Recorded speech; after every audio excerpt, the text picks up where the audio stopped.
Au cœur des temps anciens, le noble prophète Ibrahim et son fils Ismaël. Dieu, dans sa miséricorde infinie, révéla à Ibrahim et Ismaël les fondations de la maison sacrée, ensevelie depuis des éons sous la terre. L'ordre divin suivit de construire la Kaaba, la noble structure qui deviendrait le centre spirituel de l'humanité.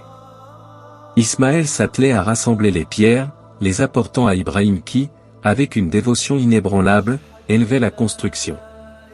Chaque pierre posée était un acte de foi, et lorsque la structure atteignit des hauteurs imposantes, Ibrahim plaça une pierre particulière et s'y tint debout. Cet emplacement béni prit le nom de Maqam Ibrahim. Pendant ce processus sacré, père et fils invoquaient Dieu, offrant leurs prières sincères. « Seigneur, accepte cela de notre part, car tu es celui qui entend tout, qui sait tout. » Ils purifièrent la maison des impuretés, suivant scrupuleusement les ordres divins, faisant de ce lieu un sanctuaire propice à la prière, au culte, et à la rencontre intime avec Dieu.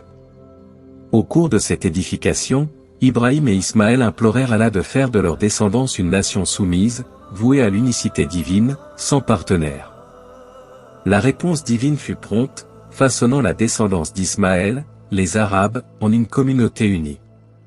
De cette lignée bénie surgit Muhammad, que la paix et les bénédictions d'Allah soient sur lui, accomplissant ainsi la promesse divine formulée dans les versets. Seigneur, envoie parmi eux un messager issu d'eux, qui leur récite tes versets, leur enseigne le livre et la sagesse, et les purifie.